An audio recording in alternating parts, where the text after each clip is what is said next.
Good morning, everyone. Uh,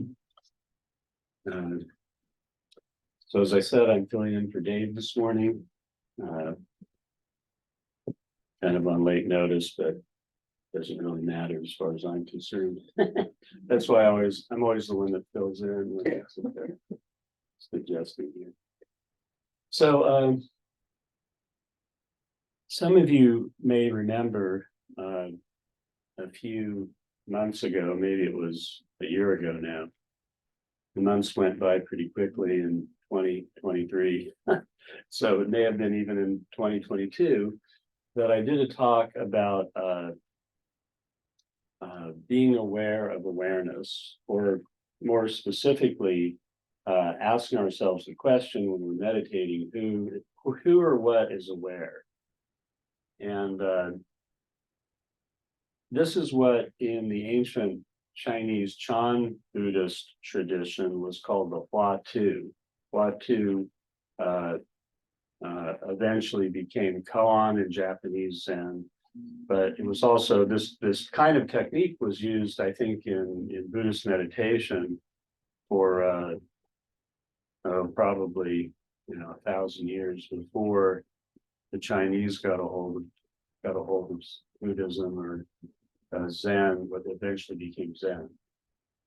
So Hua Tu is basically a question, which is it's unanswerable through the normal logical deductive processes that we use to solve problems in our lives. And it's kind of what you might call a big picture question. And the purpose of it is not to come up with a logical answer for to solve it, but to go deeper into the experience of what it's pointing at. So in Zen, we have this expression, the finger pointing at the moon. And we also don't want to mistake the finger for the moon. The finger is just a direction, giving us a direction to look. Like, look over there, there's the moon.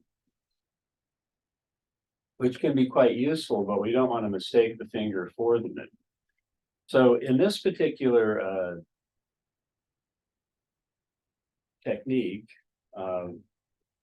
which I've found to be personally incredibly useful in my own meditation practice, the idea is to constantly be asking ourselves, no matter what's arising in the mind, or we can do it when we're not sitting meditating, we can do it at any time, constantly asking ourselves who or what is aware of what the experience is in that given moment. Who or what is aware of the experience that's happening in a given moment. It doesn't matter what the experience is. So in this sense, it's similar to mindfulness practice in the sense that, at least, let's, from a beginning mindfulness standpoint, what we're doing is we're becoming aware, we're becoming mindful of what is happening without judgment. We call it non-judgmental awareness. We're applying non-judgmental awareness. We're just accepting whatever the experience is that we're having at any given moment. It could be a pleasant experience or a joyful experience. It could be an experience of suffering, which it unfortunately often is in human life. Suffering in one, or pain of one sort or another. But it doesn't matter whether we're in pain or suffering, or whether it's joyful or wonderful. We can still apply mindfulness, but this is different than beginning mindfulness. In beginning mindfulness, as I described, we are simply being aware of what's happening, but we're not reflecting on who or what is aware of what is happening. Now, part of the reason why we don't normally reflect on this is that we think we know who we are. And we think we know that I am experiencing things.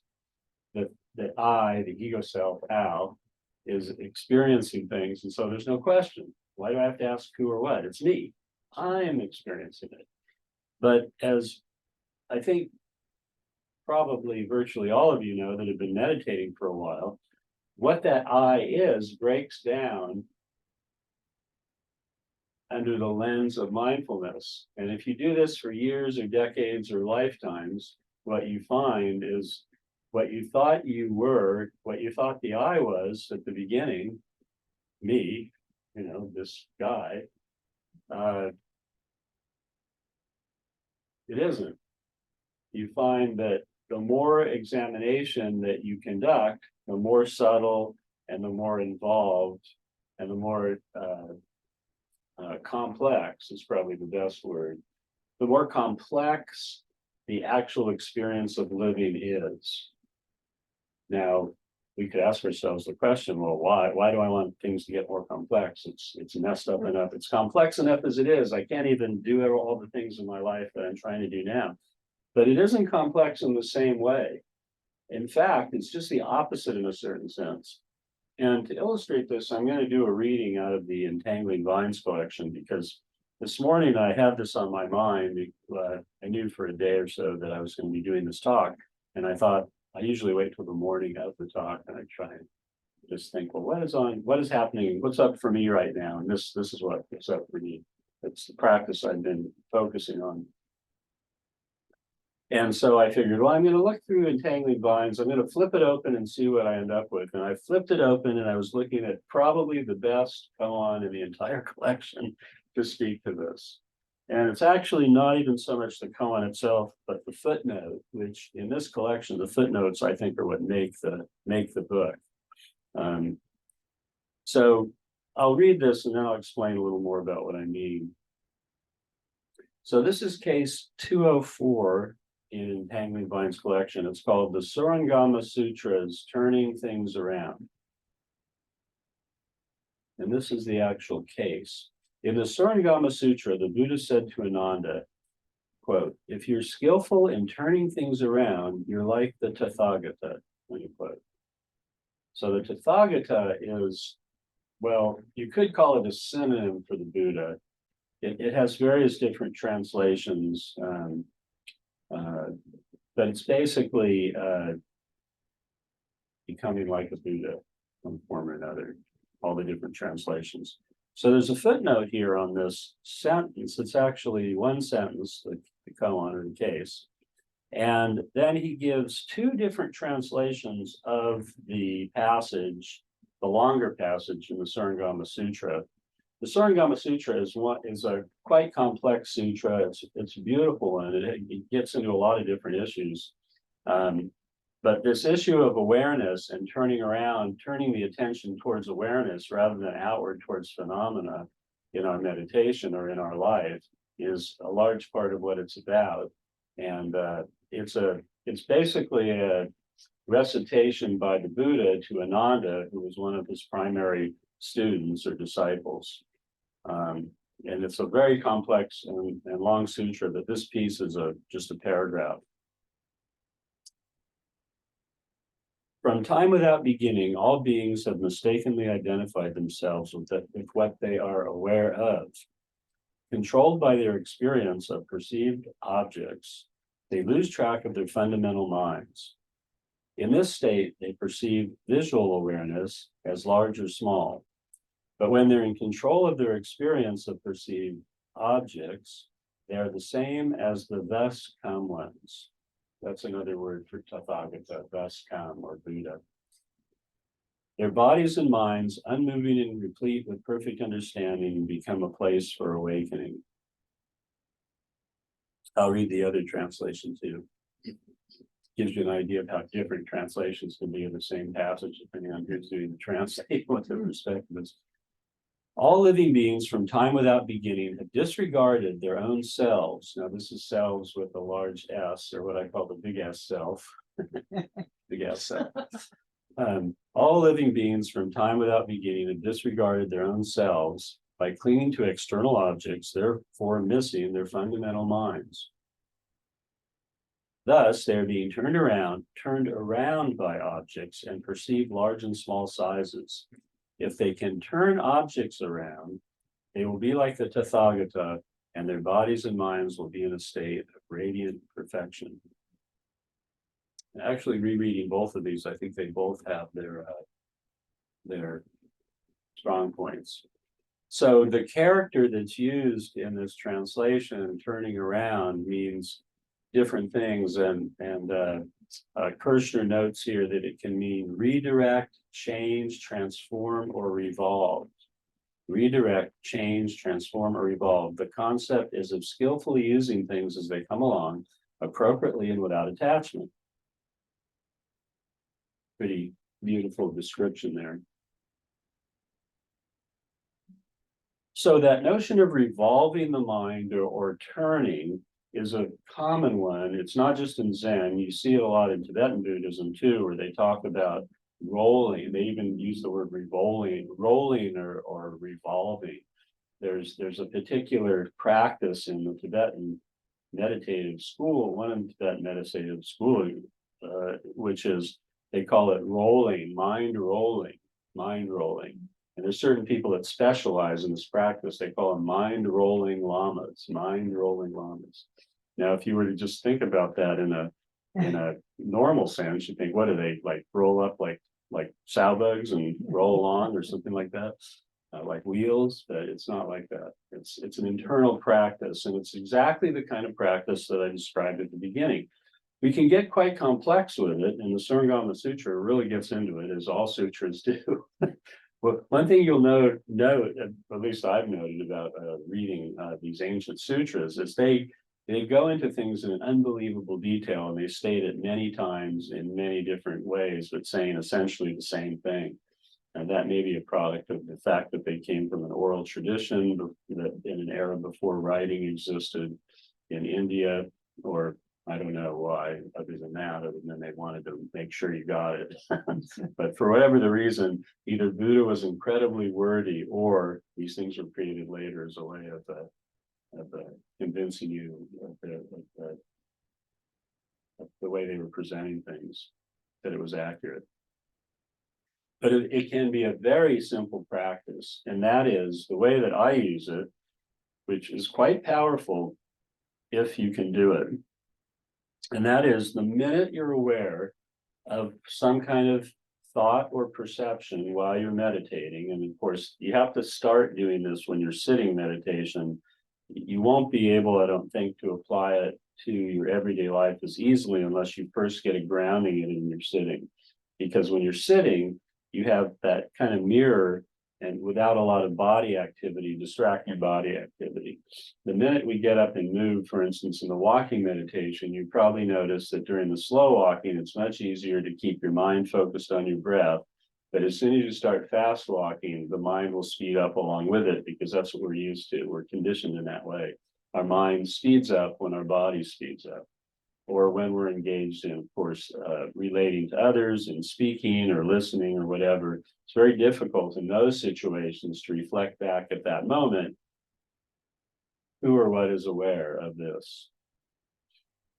So the value of this is that if we can change a perception, just a mindfulness of perception, into noticing of who or what is aware of that, it does exactly what they're describing in this sutra, which is that we begin to become aware that the self, or awareness itself is probably a better way of describing it, that awareness itself is not really connected to all of the stuff that we torture ourselves with. That awareness itself is just awareness, and that we are just awareness, ultimately, that we begin to identify more and more with this awareness of the true nature of mind.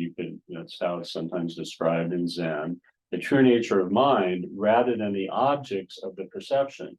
Now, there's nothing wrong with the objects of perception. It's just part of being human. As we notice all kinds of objects, we turn things into objects essentially in our minds, whether it's visual or auditory or whatever, taste, touch.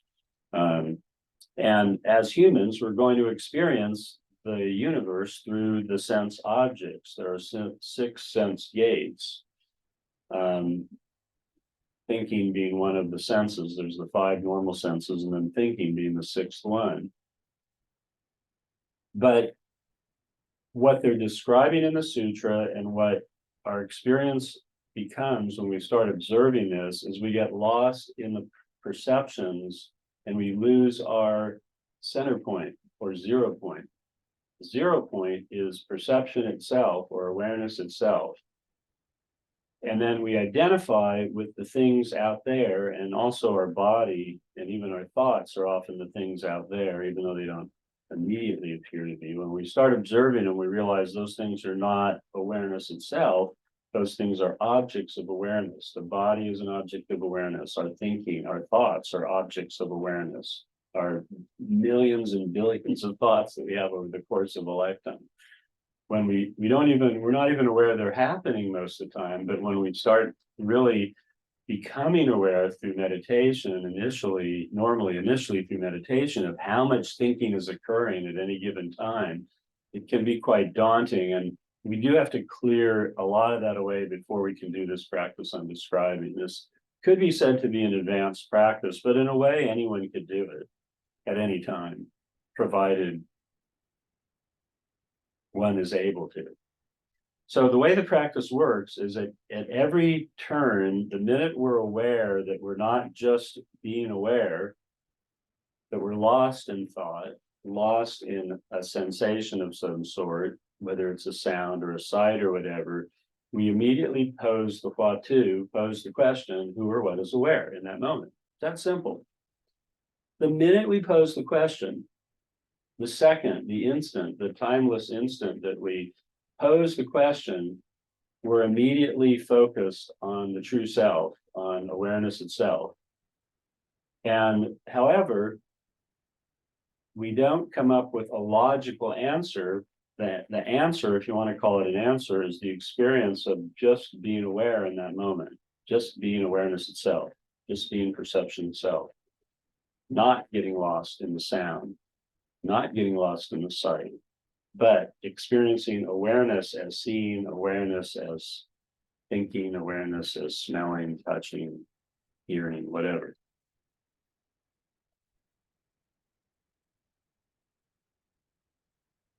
However, in addition to that, the logical mind will continually attempt to define and categorize this and wants to put it into a perspective that it can logically impart to itself further down the line or to others. And actually, I'm attempting that right now, as it turns out. So we have to, if we're going to teach others, we have to try and communicate this in a verbal way, in a logical way. But also we can impart it in an energetic way, because there's a difference in the energy of someone who's functioning from, at least to a large degree, if not a substantial degree, from awareness itself. And if we have the eyes to see, we will be drawn to that. We will see, oh, this person is functioning in that way. Or at the beginning, like when I met my first teacher, I didn't know what it was I was seeing. I just knew that there was something different there, something that drew me. I didn't know what it was. But I had some limited awareness enough that I could recognize that he was in a state of awareness of some sort that was unfamiliar to me as a regular thing. It was something I'd experienced in drips and drabs, or peak experiences perhaps, but not in my average everyday functioning. And that's key, at least to eventually be able to have that be a part of our average everyday functioning. So the importance of this is, number one, to get in touch with what is real. Awareness is real. It's simple, it's indisputable. There's no way, it doesn't matter what your political or social or any kind of views are, it doesn't matter what your opinions are, you can still practice this. And what will happen is you'll see that your opinions, your views, the way you live and everything, all those things are objects of awareness. They're not awareness itself. We become conditioned to certain pathways. There's very complex ways of describing how this happens in the mind. There are teachings that really get into it. I'm not very sophisticated in this regard. I'll rely on others to do that. That's why Zen has always drawn me. Zen is great for unsophisticated people like myself, because you don't have to get into all that other stuff. I did some Tibetan Buddhist practice. I had friends who were Tibetan Buddhist teachers over the years, but the complexity of it just didn't personally draw me. It's not saying the practice is better or worse than what I ended up with. I don't view it that way, but I always found that the simplicity of Zen was ultimately what kept drawing me back to Zen. That do I really have to learn all these things, or can I just sit in awareness? And I just ask myself, who or what is aware? So the who or what is aware is an activity. It is an activity in a sense. It's a very subtle activity. It's not something that requires a lot of energy even. It doesn't require a lot of energy. It doesn't require a lot of time. It is not rooted in time. It's rooted in awareness. And awareness is beyond time. I just read something this morning.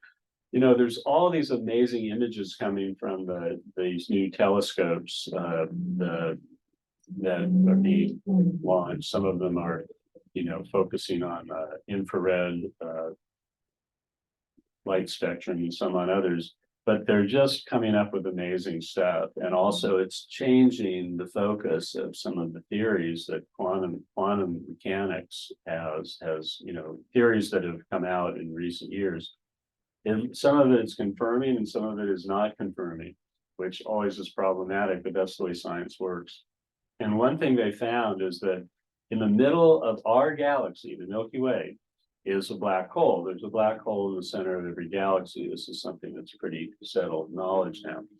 This particular black hole is spinning at a rate so fast that it's warping space-time. It's warping space-time. So think about this. Space-time is something that the self usually views as constant. And this is why Einstein and some of those that came before him, but mainly Einstein, when he came up with the theory of relativity, it was so challenging and so hard because people really, it's kind of a koan that can't be logically fully understood. The notion that space and time are related.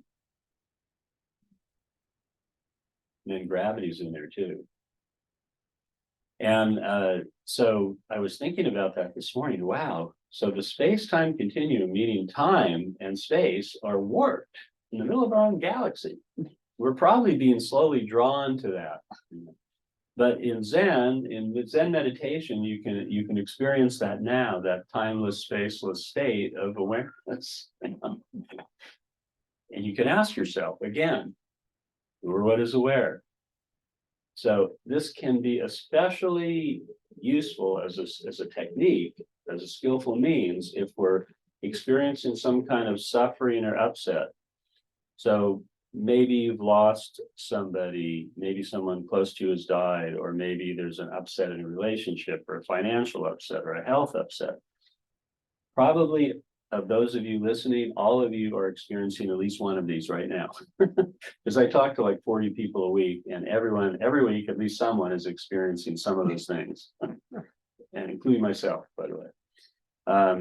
And so if we can, in the midst of that kind of pain and suffering, reflect who or what is experiencing this, who or what. It doesn't mean we are suppressing. This is very different from suppressing emotion, okay? I want to be very clear about this. Suppressing emotion is not a valuable thing.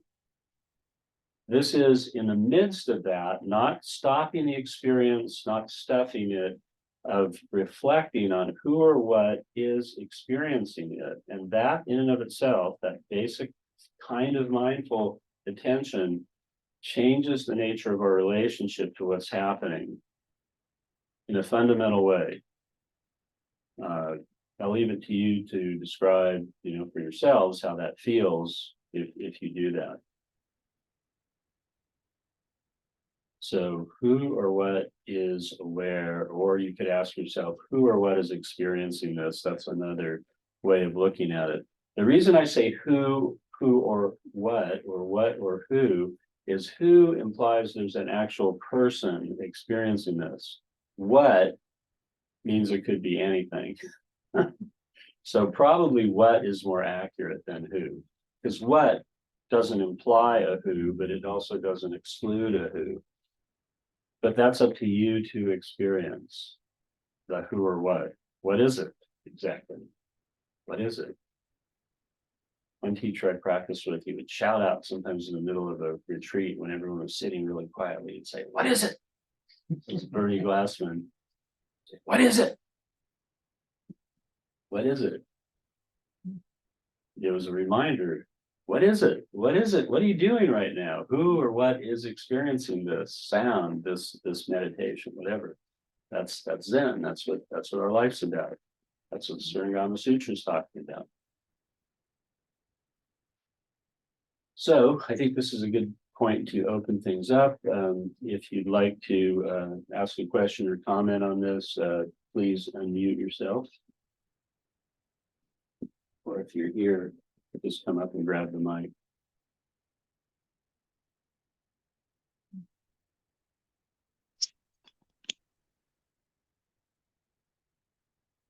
I think you're muted, Dave. At least I'm not hearing you. Oh. It disappeared. Anyone else? How about now? Okay. You can hear me? I can, yeah. Okay. So thank you for taking the talk today. I was scheduled to actually do the talk, but the likelihood of me coughing my way through the talk would have been high. So anyway, I appreciate that. It was funny that question, who or what is aware? I could feel my ego kind of, like got the devil and the angel sitting on the shoulder. I could feel it back there. And the ego was saying, "Well, I am," which is funny because I think we all have that aspect to ourselves. We all kind of, I think that's ordinary mind, right? And that's kind of I don't know, missing this underlying thing that this is pointing at, which is really an experience of this. And so, but I just thought it was kind of funny that ego answer was still there, and will likely always be there.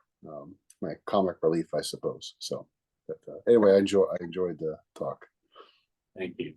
Yeah, it's not like the ego disappears, but the problem with what we call the ego is it's also incredibly complex and built of many different elements, and we don't realize that only when we start applying attention to it, mindful attention to it, we realize there's a lot of components to the ego, what the ego is.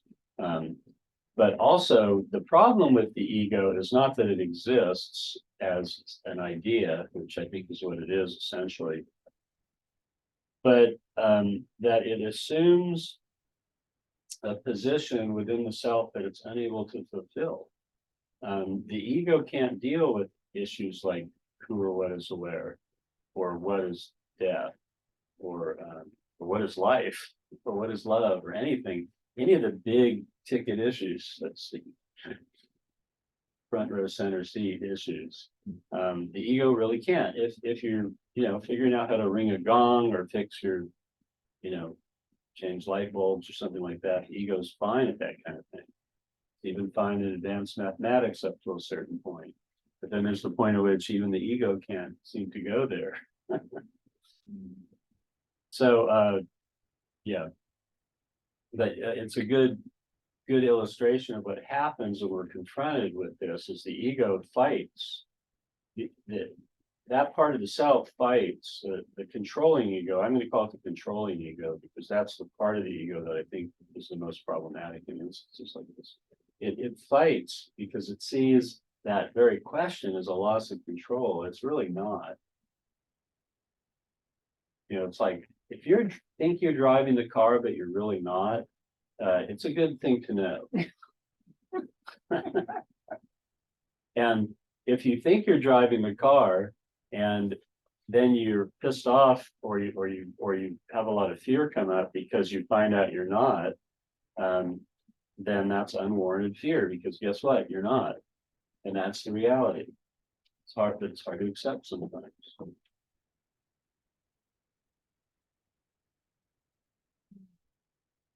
Anybody else? Who or what is aware?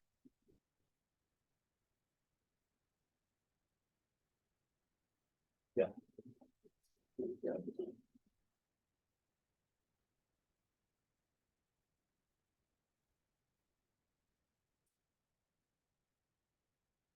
Just a clarification.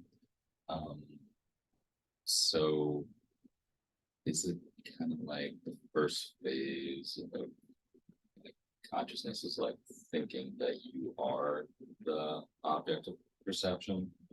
And like the next phase is seeing that you are not that, and you're kind of watching them go by. And then this kind of third phase is you're now seeing the creator of those objects of perceptions as separate from yourself, and you're actually like a multitude. Mhm. Yeah, I would say that's one way of describing it. Could be. Yeah, but the key thing is that there's many different ways we can get lost in the objects of perception, and suffer as a result. And since the whole purpose of Buddhism is to relieve suffering, that it's not to get us to some exalted state of some sort, although you may experience different states. But that's not the point of it. The point is essentially to learn how we create suffering and what the pathway is to be free from suffering.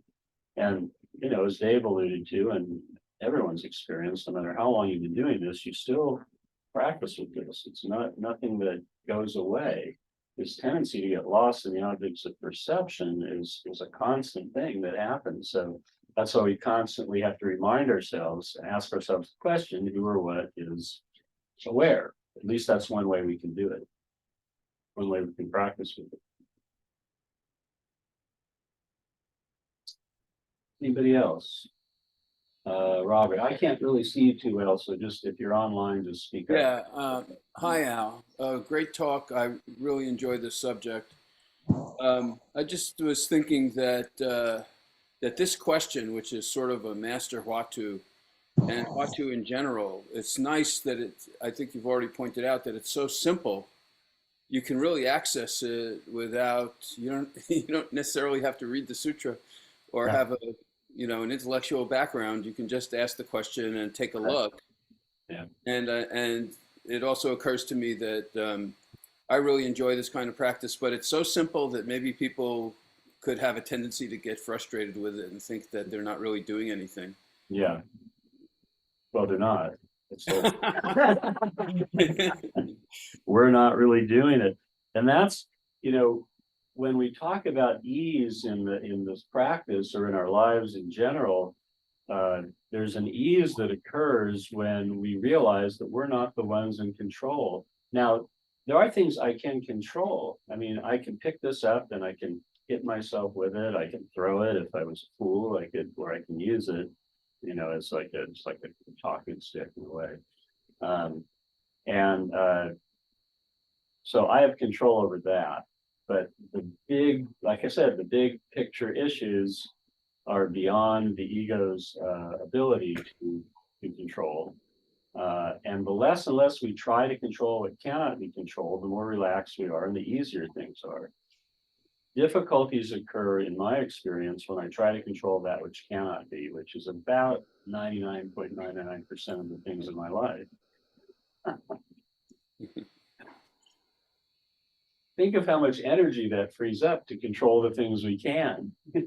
The funny thing is, we avoid controlling the things we can often because sometimes they're difficult to deal with. They're the things that if we have to take responsibility for them before we can exercise true control. But a lot of times we do that because we're so busy and exhausted trying to control what cannot be, like everything else. The weather, other people, politics, social issues, political issues, spiritual issues. Can't control any of that stuff. But I can sit I can work with this. I can fix the truck if I can, or call a mechanic if I can. Go on to YouTube. That's my go-to for everything these days. No matter whatever it is to fix. So it gives us tremendous amount of time and energy then to fix and work with the things that we can work with in a relaxed fashion rather than a frantic fashion. Like I don't have enough time to do it because I'm trying to control everything I can control. It's amazing, but that's what we do. It's the human condition. That's why they talk about it has to be rolled or turned around. This is turning the attention around from everything I'm seeing here to, but even when I'm sitting here seeing things, I can ask myself, who's seeing Ginger sitting over on the opposite side of the room? Who or what is seeing her? And it's a subtle thing. It doesn't mean I can't still see her or talk with her.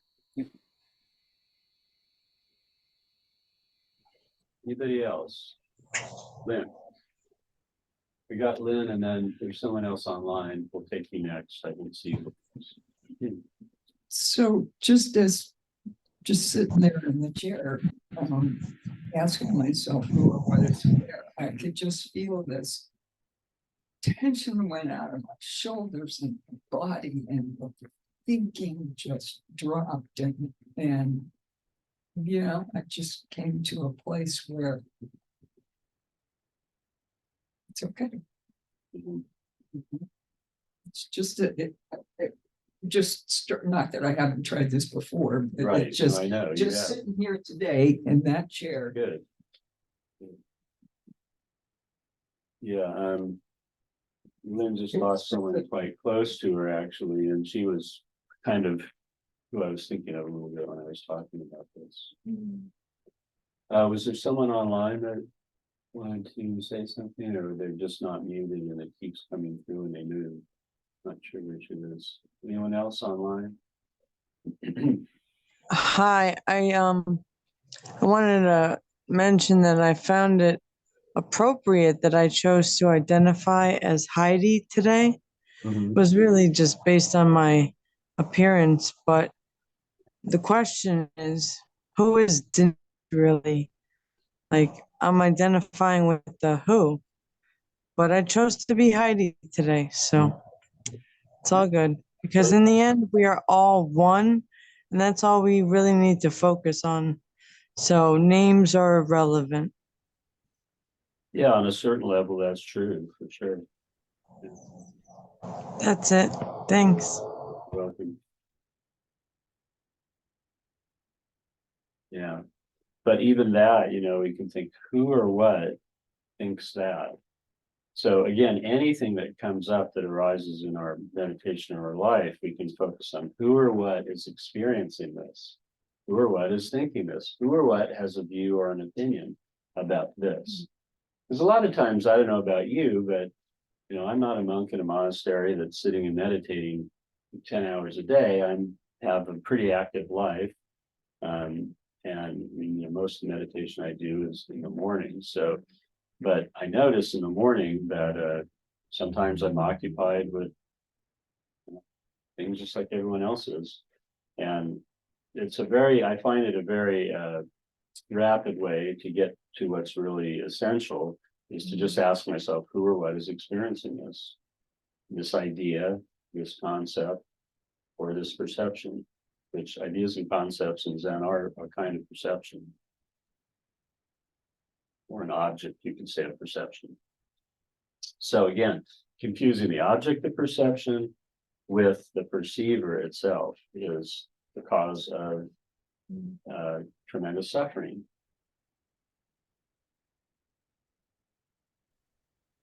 Hey, Roshi. Hey, Mac, good to see you.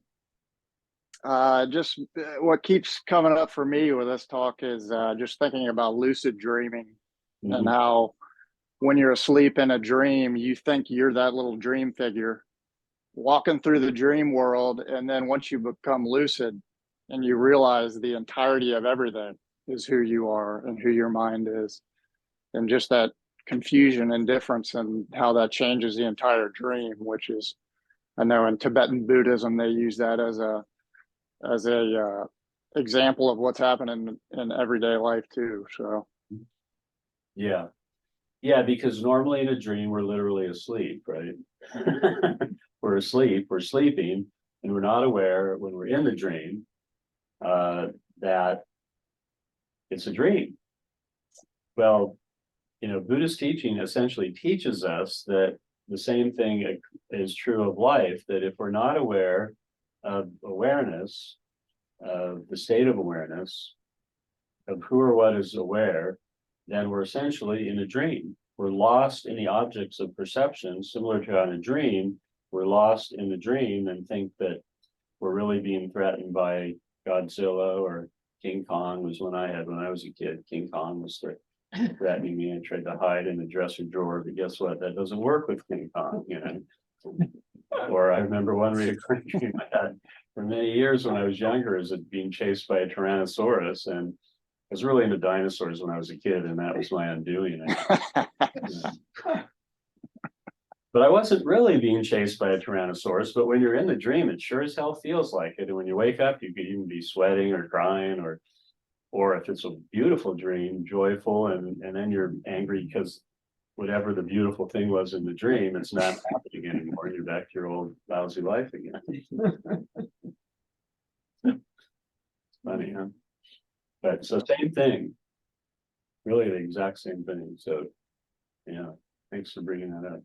Yeah, if you've ever, probably most people have. I know there's people I know that dream lucidly almost all the time, but they're pretty few and far between. But in my case, there's been very few times in the middle of a dream, other than when I was doing the practice he's talking about a long time ago, where I'm aware that I'm dreaming. But it's kind of the minute you're aware you're dreaming in a dream, then you realize you can do whatever you want. And every time that's happened with me, I've decided to fly, and I can, and I start flying. And then at some point, I'm evidently back in the dream where the reality that I can do whatever I want is not there anymore. There's the plummeting. It's like Icarus getting too close to the sun. It's no fun. You start falling after all that freedom. It's a good metaphor, though. Yeah, anybody else?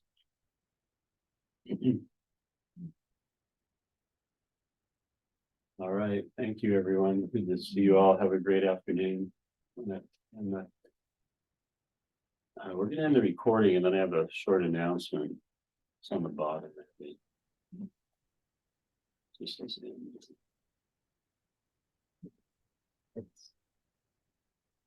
It's on the very bottom.